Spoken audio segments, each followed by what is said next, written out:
నమస్కారం. భక్తి టీవీ ప్రేక్షకులకు వసంత నవరాత్ర శుభాకాంక్షలతో ఆధ్యాత్మిక సుధాసాగరం ధర్మ సందేహాలు కార్యక్రమానికి స్వాగతం. ఆపదామపహర్తారం దాతారం సర్వసంపదాం లోకాభిరామం శ్రీరామం భూయో భూయో నమామ్యహం. ఆపదలన్నీ తొలగించువాడు సర్వ శుభాలను కలిగించువాడు ఆ శ్రీరామచంద్రమూర్తికి నా నమస్కారాలు. రామాయణం సీతారాముల చరితం. రామాయణ కథ వినడం అనేది పారాయణం, రామాయణ పారాయణం అనేది సర్వశుభప్రదం అని నమ్మేవారు ఎంతోమంది ఉన్నారు.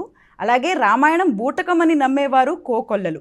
వాలి సంహారము, రామరావణ యుద్ధము, సీతాదేవి అగ్నిప్రవేశము, వీటిల్లో ధర్మం కంటే అధర్మం పాళ్ళు చాలా ఎక్కువని నమ్మేవారు, వాదించేవారు ఎంతోమంది ఉంటూ ఉంటారు. కానీ రామాయణంలోనూ ప్రతి ఘట్టంలోనూ ఒక అర్థము పరమార్థము ఉంటూ ఉంటుంది. మరి రామాయణంలోని విమర్శనాత్మక అంశాలపై ఎన్నో సందేహాలను ప్రేక్షకులు మాకు ఈమెయిల్స్ ఉత్తరాల ద్వారా పంపించారు. వాటిని నివృత్తి చేయడానికి మనతో పాటు స్టూడియోలో ఉన్నారు ప్రముఖ ఆధ్యాత్మికవేత్త అనంతలక్ష్మి గారు. వారిని అడిగి శాస్త్రీయ సమాధానాలను తెలుసుకుందాం. అమ్మా నమస్కారం. అమ్మా నమస్తే తల్లి.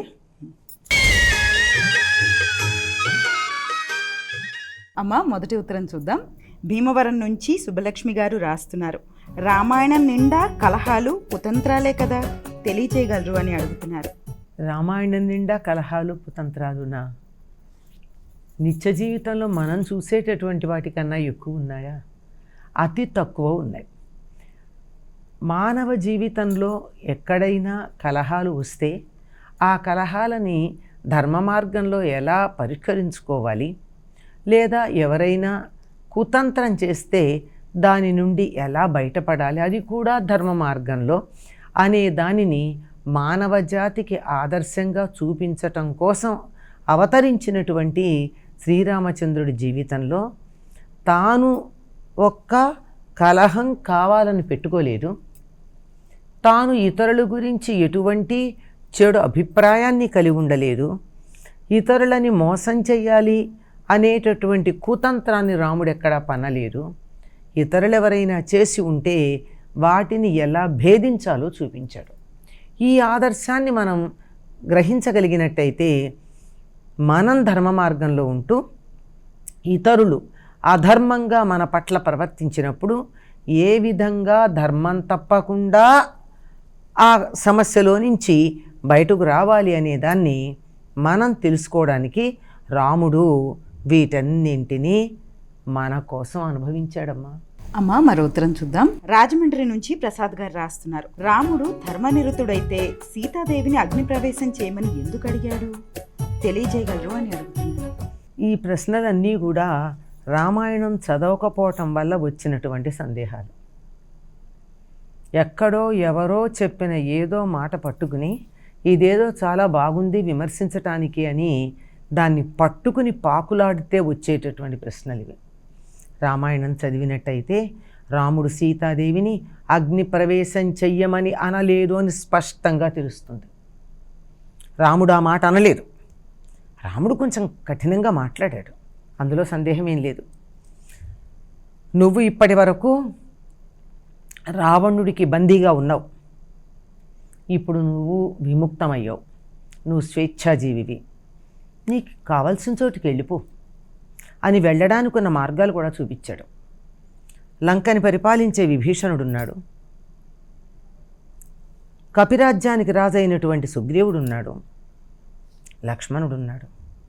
నీకు ఇష్టం వచ్చినటువంటి వాళ్ళ ఆశ్రయంలో ఉండవచ్చు.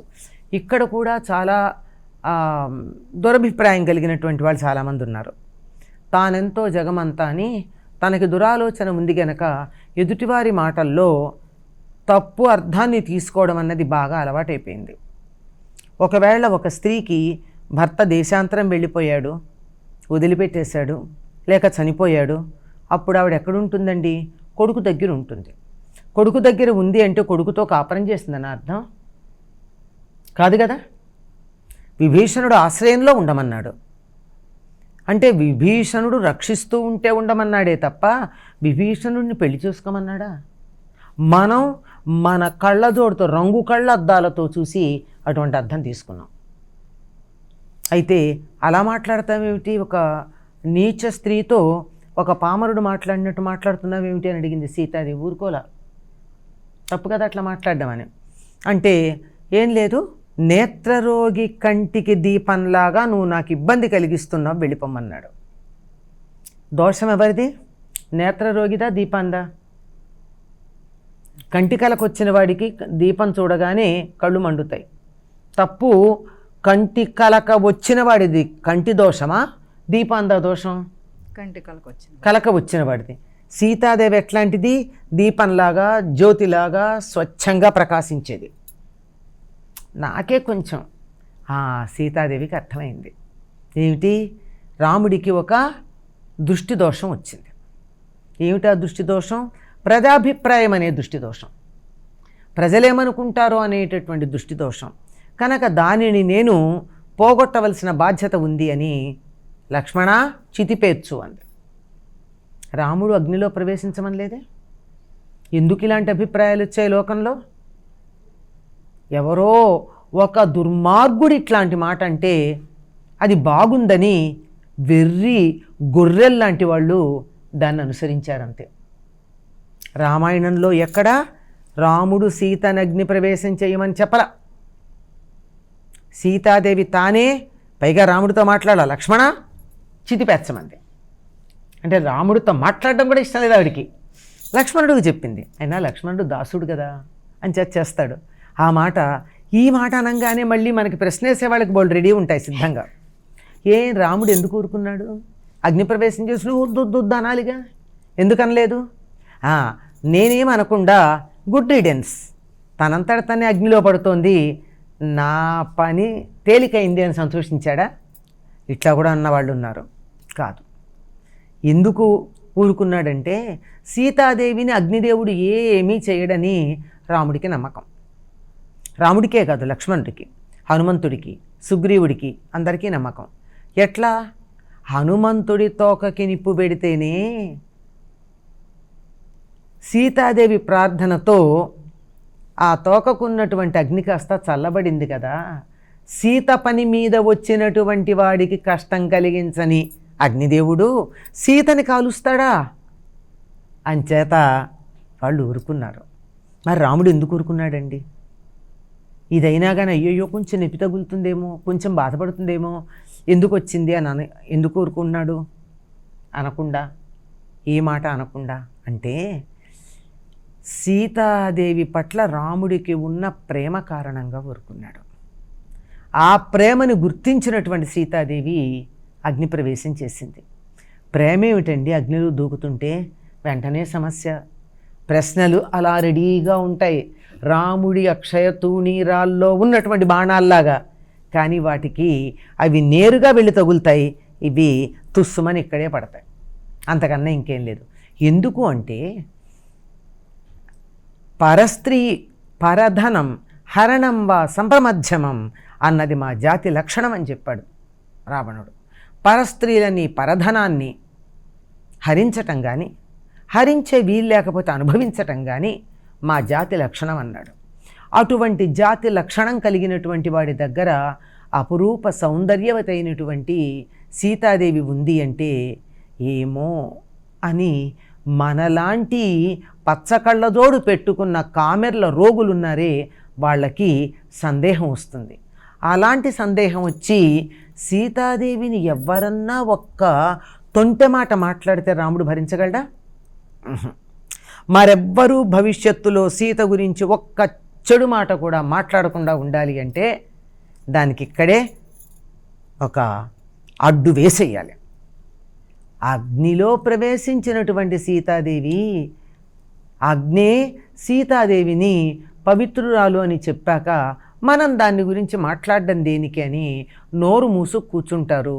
సీతని భవిష్యత్తులో ఎవ్వరూ ఏమీ అనే అవకాశం లేకుండా చేయడానికి రాముడు సీత అగ్ని ప్రవేశం చేస్తూ ఉంటే అగ్ని సీతని ఏమీ చెయ్యదు అనేటటువంటి నమ్మకంతో ఊరుకున్నాడు తప్ప రాముడు అగ్ని ప్రవేశం చెయ్యమనలేదు. ఏ పుస్తకంలో ఉందో ఈ ప్రశ్నలు అడిగే వాళ్ళందరినీ నాకు చూపించమని చెప్పండి.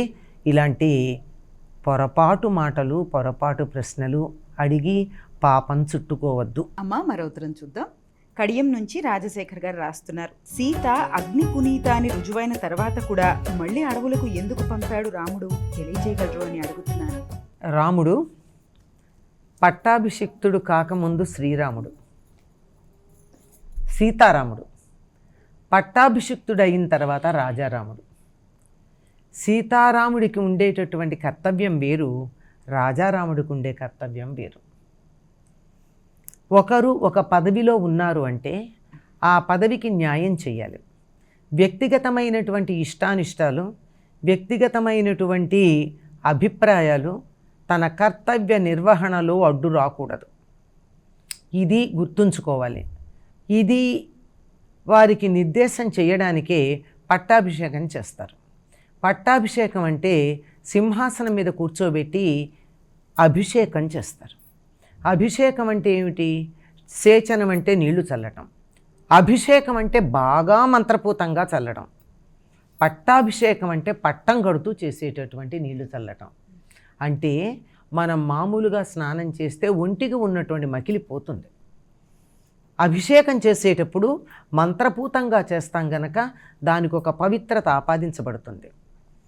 సింహాసనం మీద కూర్చోపెట్టి చేసేది, మనం నీళ్లు పోసుకుంటే దాని అభిషేకం మనమే. దేవుడికి చేస్తే అభిషేకం అంటున్నామే అంటే పవిత్రమైనటువంటి దానికి పోసేటటువంటి నీటిని అభిషేకం అంటాం.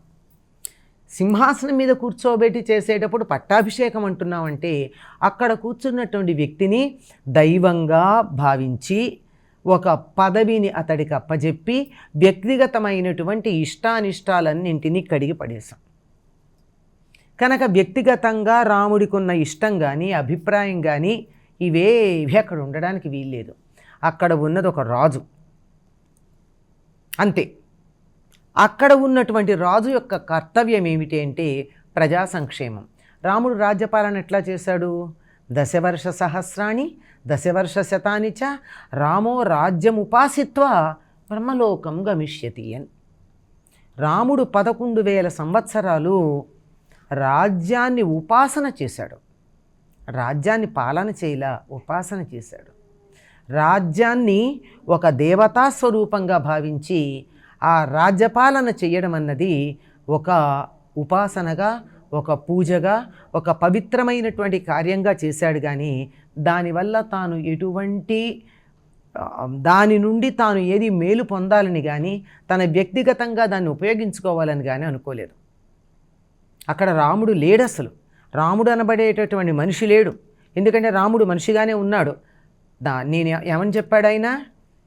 ఆత్మానం మానుషం మన్యే రామం దశరథాత్మజం అన్నాడు. నేను దశరథాత్మజుడైనటువంటి రాముణ్ణి మాత్రమే, మనిషిని మాత్రమే, మానుషం మన్యే అన్నాడు. మనిషిని మాత్రమే అన్నాడు. అది మనిషిగా ఎప్పుడు చెప్పాడు ఈ మాట? అరణ్యవాసానికి వెళ్ళినప్పుడు చెప్పాడు. పట్టాభిషేకం అయిన తర్వాత మనిషో కాదో మనకి తెలియదు, కానీ సింహాసనం మీద కూర్చున్నటువంటి వాడు రాజు మాత్రమే.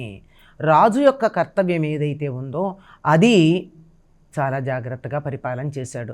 ఇది పరిపాలకులందరూ కూడా తప్పనిసరిగా గుర్తుంచుకోవాల్సినటువంటి విషయం. తాను సింహాసనం మీద కూర్చుని ఉన్నప్పుడు ఏదైనా న్యాయ విచారణ జరుగుతూ ఉంటే అందులో ముద్దాయి తన వాళ్ళైనా పరాయి వాళ్ళైనా ఒకే రకమైనటువంటి శిక్ష వేయడం అన్నది వాళ్ళు చేయవలసినటువంటి కర్తవ్యం.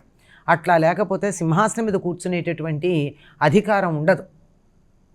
ఎప్పుడైతే రాజ్యంలో ఉన్న ప్రజలు అందరూ కూడా, ఒక్కళ్ళు ఇద్దరు కాదండి, రాజ్యంలో ఉన్న ప్రజలందరూ అనుకుంటున్నారట, రాముడు ఇంత మంచివాడే కానీ, గొప్పవాడే కానీ, ధర్మాత్ముడే కానీ ఈ కానీ దగ్గర వచ్చింది. ఏమిటా కానీ? సీత విషయంలో కొద్దిగా బలహీనుడు. సీత అనే విషయం వచ్చేటప్పటికల్లా ఆయనకున్న ధర్మము అవన్నీ కాస్త పక్కకెడతాయి, కొంచెం మెత్తబడతాడు అనుకున్నారట.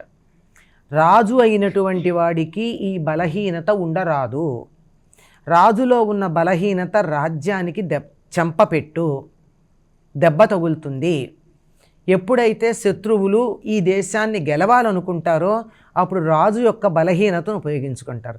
ఏం చేయక్కర్లేదండి, సీతను ఎత్తుకుపోదాం, సీతను ఎత్తుకుపోయి రాజ్యం మాకు ఇస్తావా, నీకు సీతని ఇస్తాము అంటే రాముడు సీత కోసం రాజ్యాన్ని వదిలేస్తాడు.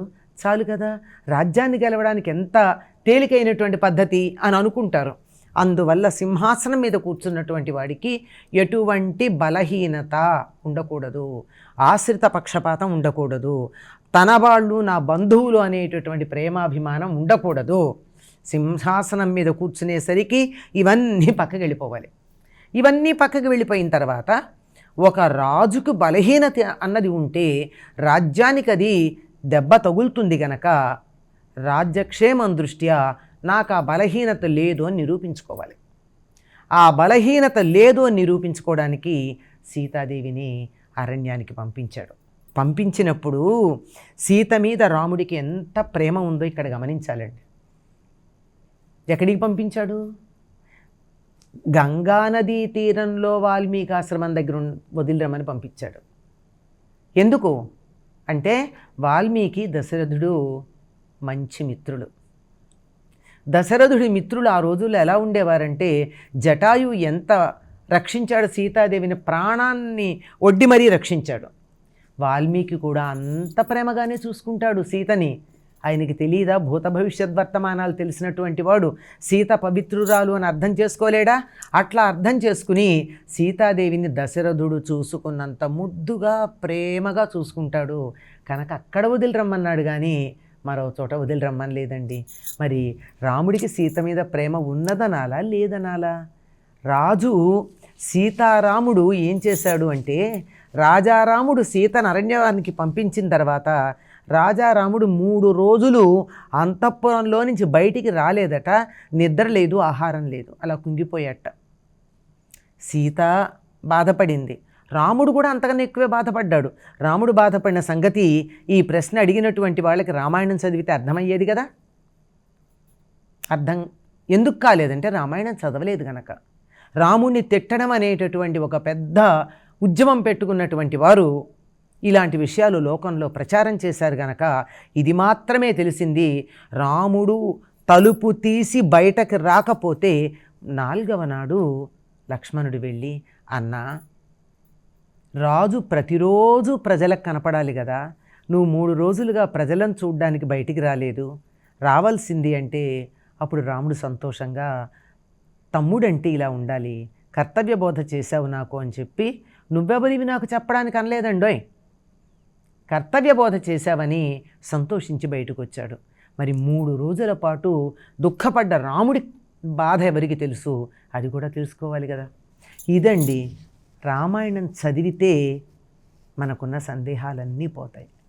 చదువుదాం, తొందరపడి మాట అన్నట్టు. అమ్మ మరో ఉత్తరం చూద్దాం. ఖమ్మం నుంచి చంద్రమౌళి గారు రాస్తున్నారు. రాముడు చెట్టు చాటు నుంచి వాలిని సంహరించడం అధర్మం కాదా, తెలియజేయగలరు అని అడుగుతున్నారు. రామో విగ్రహవాన్ ధర్మ. ఈ మాట అన్నదెవరు? మారీచుడు, రాక్షసుడైన మారీచుడు అన్నాడు. ఒకసారి బాలరాముడి చేతిలో ఉన్న బాణం ద్వారా ఎక్కడికో విసిరి కొట్టబడినటువంటి వాడు తరువాత రాముడు ఎట్లా ఉన్నాడో చూద్దామని చెప్పి ఇప్పుడు పెద్దవాడయ్యాడని చూద్దామని చప్పుడు కూడా దెబ్బతిన్నవాడు. రావణుడు రాముడి దగ్గరికి మాయలేడిగా వెళ్ళమని చెప్పినప్పుడు ఈ మాట అంటాడు, మూర్తీభవించినటువంటి ధర్మము రాముడు అని. మరి మూర్తీభవించిన ధర్మం అయినప్పుడు చెట్టుచాటు నుంచి వాలిని చంపడం ఏమిటండి? ఇది మనకొచ్చిన సందేహం. చంపబడ్డ వాలి కానీ వాలి భార్య అయినటువంటి తార కానీ ఈ ప్రశ్న అడగల. నీ ధర్మం నువ్వు నిర్వర్తించావు, నేను పొరపాటు చేశాను, శిక్షించావు అని ఊరుకున్నాడు కానీ వాలి రాముణ్ణి నిందించల. తార కూడా నీ చేతిలో ఉన్న బాణంతో నన్ను నా భర్త ఉన్న చోటికి పంపించు, నీకు పాపం రాదు, నా భర్తని కలిపిన పుణ్యమే వస్తుంది అన్నదే కానీ నా భర్తని ఎందుకు చంపావు అని చెప్పి తార కూడా అడగల. వాలికి తారకి లేనటువంటి సమస్య మనకెందుకు వచ్చిందో నాకు అర్థం కాదు. దెబ్బతిన్న వాలి కానీ దానివల్ల నష్టపోయిన తార కానీ రాముణ్ణి నిందించలేదు మనం అంటున్నాం. సరే, అది కూడా ఆలోచించుకోవాలి. ఎందుకు అంటే రాముడు చెట్టుచాటు నుంచి వెనక నుంచి చంపాడు అని ఏం లేదండి. వెనక నుంచి చంపితే గుండెల మీద ఎలా తగులుతుంది బాణం? వాలికి గుండెల మీద బాణం తగిలి చనిపోయాడు అంటే వెనక నుంచి చంపల. చెట్టు చాటు నుంచి అంటే ఎందుకు అంటే వాలి చేసినటువంటి పనికి అటువంటి శిక్ష తగి ఉంది. వాలి మృగాన్ని వేటాడచ్చు, తప్పులేదు, రాజు వేటాడచ్చు. ఇది ఒకటి. రెండోది, వాలి అడుగుతాడు రాముణ్ణి, అడిగాడు, అడగకుండా ఊరుకోలా. అది నువ్వు అధర్మం అనలేదు, ఎందుకు చంపావో చెప్పమన్నాడు. నా చర్మం పనికిరాదు, నా గోళ్ళు పనికిరావు, నా మాంసం పనికిరాదు. కోతి యొక్క గోళ్ళు వాడరు, చర్మం వాడరు, మాంసం తినరు, అసలు మాంసమే ఉండదు దాని శరీరంలో అసలు గట్టిగా చూస్తే.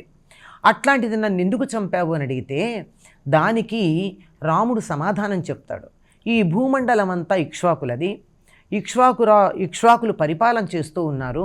ప్రస్తుతం ఇక్ష్వాకు రాజ్యాన్ని భరతుడు పరిపాలన చేస్తూ ఉన్నాడు. రాజ్యంలో ఎక్కడన్నా ఎవరైనా తప్పు చేస్తే నేరస్తుణ్ణి శిక్షించటం ధర్మం. నేరస్తుణ్ణి ఎదురుపడి యుద్ధం చేసి నువ్వు నేను ద్వంద్వ యుద్ధం చేద్దాం, ఆ ద్వంద్వ యుద్ధంలో నువ్వు గెలుస్తావో నేను గెలుస్తానో అని అంటారా నేరస్తుణ్ణి? నేరస్తుడికి ఏం చేస్తారు? శిక్ష వేస్తారు.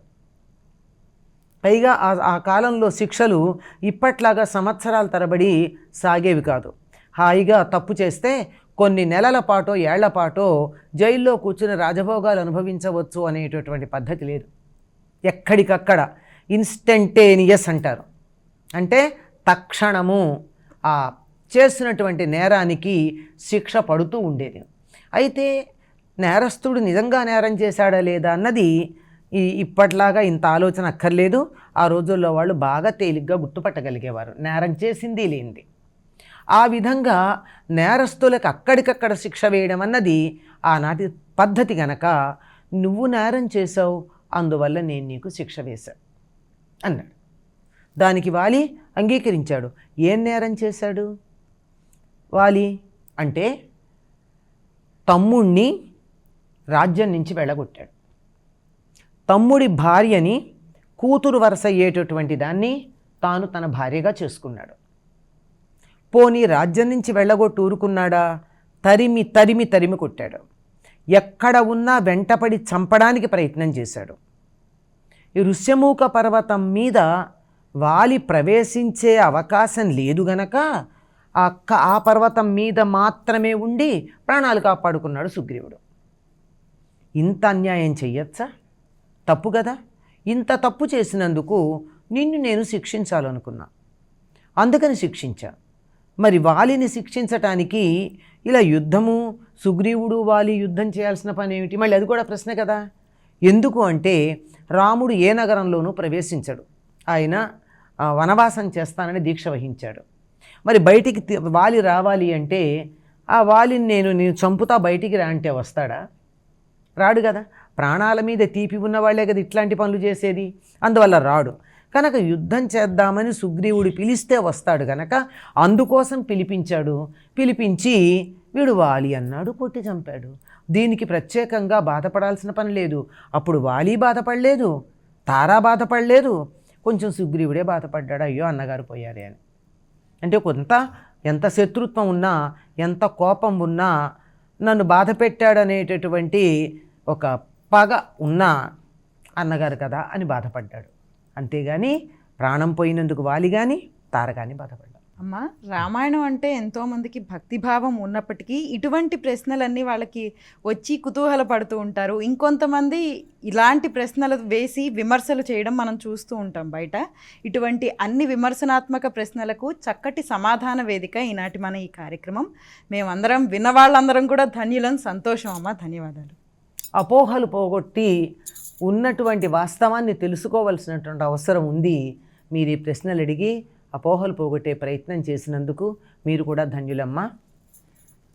వీక్షించారు కదా, విమర్శనాత్మకమైన రామాయణం మీద ప్రశ్నలకు స్పష్టమైన చక్కటి సమాధానాలను. రామాయణం మనందరికీ ఎంతో ఆదర్శము. వసంత నవరాత్రుల సందర్భంగా ప్రత్యేకంగా ప్రసారమవుతున్న ధర్మ సందేహాలు కార్యక్రమం రేపు కూడా ఇదే సమయానికి ప్రసారమవుతుంది. వీక్షించండి. ఇది ఈనాటి ధర్మ సందేహాలు కార్యక్రమం. మరో కార్యక్రమంతో మళ్ళీ కలుసుకుందాం. అంతవరకు సెలవు. నమస్కారం.